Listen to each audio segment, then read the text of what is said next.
testimony. You are recognized for 10 minutes. Without objection, your full statement will be entered into the record. Well, good afternoon. Thank you to the members of the committee. It's an honor to address you and to testify on behalf of programs and initiatives within President Obama's budget targeted at addressing waste, fraud, and abuse in the federal government and meeting the human needs of my constituents and our nation. I'm troubled, however, by the $250 billion contingent fund set aside by the President to assist with further troubled assets relief. The United States taxpayers have made a tremendous sacrifice in these times of economic hardship to bail out the financial industry not once but twice already. Bad banks must be held accountable for their incompetence or we'll all go broke. I can no longer sit back and watch our constituents be exploited by failed banks dangling desperately needed access to credit and capital over the heads of small businesses and individuals in order to get Uncle Sam to hand them a blank check.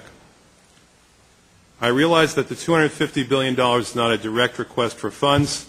However, it represents the potential for another bad bank bailout, and for me, that is unacceptable. The President must be applauded for making a serious effort, though, to address waste, fraud, and abuse in the defense and health accounts. This budget has eliminated costly, ineffective programs that do not work and increases funds for the programs that do. But we must go beyond reducing funds for individual programs. We have to reform the procurement process by emphasizing cost in source selection and by insisting that contractors pay a share of cost overruns that they cause. Cutting these wasteful programs and changing the way that the government spends money will save the American taxpayer billions of dollars and redirect our energy and attention to programs serving the needy.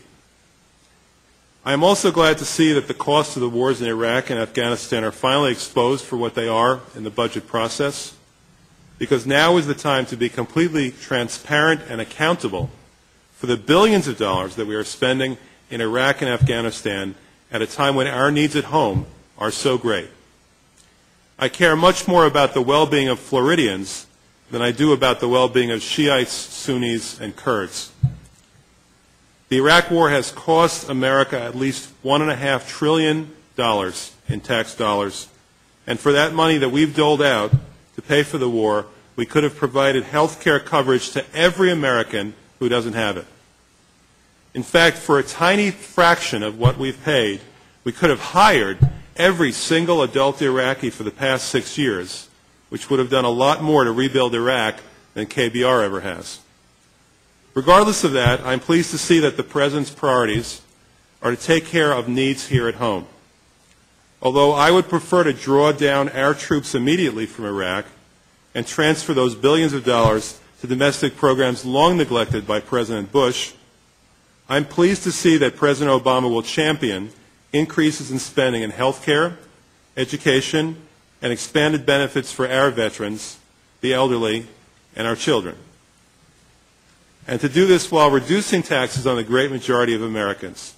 Despite this, however, I remain gravely concerned about taxes in the President's budget, and in fact, I remain concerned about our overall tax policy. With our economy in deep recession, this does not seem to be a good time to raise taxes on anyone. I would ask my colleagues to consider these times and do our best to avoid or postpone any tax increases in any way, shape, or form, because now is not the time for that. Thank you. I appreciate this opportunity, and I yield to any questions the committee may have.